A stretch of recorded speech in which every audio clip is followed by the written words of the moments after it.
নমস্কার বন্ধুরা, রন্ধনে রান্নাঘরে আমি অপর্ণা আপনাদের স্বাগত জানাচ্ছি। আজকে আমি নিয়ে এসেছি সম্পূর্ণ নিরামিষ।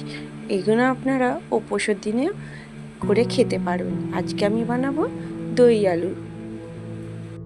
বন্ধুরা, আমার চ্যানেলে এইরকমই নতুন নতুন রেসিপি পেতে চাইলে চ্যানেলটাকে সাবস্ক্রাইব করে দেবেন, ভালো লাগলে লাইক দেবেন, আর রেসিপি আপনার কেমন লাগছে অবশ্যই কমেন্ট করে জানাবেন। তো চলুন বানিয়ে ফেলি দই আলু রেসিপি। এখানে আমি আলু নিয়েছি আর আলুগুলোকে খোলা ছাড়িয়ে নিয়েছি, আর নিয়ে নিয়েছি এখানে 200 গ্রাম টক দই। এখানে আমি নিয়েছি গোটা জিরে, একটা গোটা শুকনো লঙ্কা, একটা তেজপাতা, কিছু গরম মশলা, 2টো কাঁচা লঙ্কা, একটু আদা পেস্ট আর একটু ধনেপাতা কুচি, এগুলো সব নিয়ে নিলাম। প্রথমে গ্যাসের ফ্লেমটা অন করে কড়াটা বসিয়ে দিলাম। কড়ার মধ্যে জল দিয়ে আলুগুলো সেদ্ধ হতে দেবো। আলুগুলো খুব বেশি সেদ্ধ করবো না। 10 মিনিট পর আলুগুলো নামিয়ে নিলাম। আলুগুলো খুব বেশি সেদ্ধ করিনি, হাফ সেদ্ধ করেছি। আবার কড়াতে সর্ষের তেল দিলাম, আর সর্ষের তেলে সেদ্ধ করে রাখা আলুগুলোকে দিয়ে দিলাম। আলুগুলো কিছুক্ষণ তেলের মধ্যে ভাজবো। ভাজার সময় আলুগুলোতে হাফ চামচ আমি হলুদ গুঁড়ো দিয়ে দেবো। আলুগুলো কিছুক্ষণ এইভাবেই তেলের মধ্যে ভেজে নেব। ভেজে নিয়ে এবার আলুগুলো ভাজা হয়ে গেছে, আলুগুলোকে তুলে একটা আলাদা পাত্র রেখে নেব। টক দইটাকে একটা চামচের সাহায্যে ভালোভাবে ফেটিয়ে নেব। আর এবার ফেটিয়ে দইটাকে একটু স্মুথ করে নেব। আবার কড়াতে একটু সর্ষের তেল দিলাম, আর তেলের মধ্যে সব গোটা গরম মশলাগুলো দিয়ে দেবো এক এক করে। গোটা গরম মশলাগুলো তেলের মধ্যে হবে ততক্ষণ হইতে আমি 2 চিমটে হিং দিয়ে দেবো।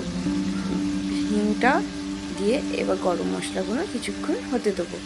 এই গরম মশলাগুলো হয়ে গেল, এখানে এবার আদা বাটা আর কাঁচা লঙ্কাগুলো দিয়ে দেবো। দিয়ে এটা তেলেতে কিছুক্ষণ এইভাবেই নাড়বো।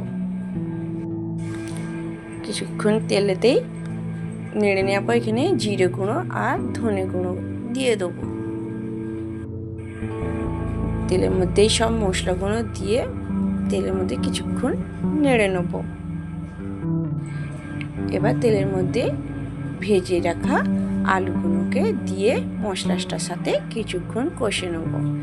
আর দিয়ে দেবো এখানে স্বাদ অনুযায়ী লবণ। এবার লবণটাও দিয়ে কিছুক্ষণ কষে নিলাম। এবার এখানে একটু অল্প পরিমাণে গরম জল দিয়ে দেবো। এবার জলটা দিয়ে আলুটা কিছুক্ষণ আর একটু হতে দেবো, যেতে আলুর মধ্যে মশলাগুলো চলে আসে। দেখতেই পাচ্ছেন আলুগুলো এখানে ভালোভাবে গলেও গেছে, আর আলুর মধ্যে সব মশলাগুলো চলে গেছে। এবার এখানে ফেটিয়ে রাখা দইটা দিয়ে দেবো।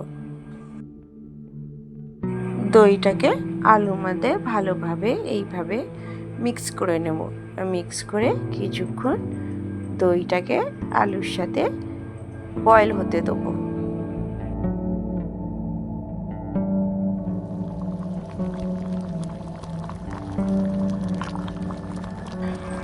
কিছুক্ষণ পর দেখতেই পাচ্ছেন দইটা ভালোভাবে আলুর সাথে মিক্স হয়ে গেছে। এখানে আমাদের দই আলু রেডি হয়ে গেছে। এবার গ্যাসের ফ্লেমটা অফ করে দেবো, আর শেষেতে ধনেপাতা কুচি দিয়ে দই আলুটাকে একটু গার্নিশ করে নেব। এবার আপনারা দই আলুকে লুচি বা পরোটা বা গরম রুটির সাথেও এনজয় করতে পারেন। বন্ধুরা, আমার এই ভিডিওটা পুরো দেখার জন্যে আপনাদের অসংখ্য ধন্যবাদ।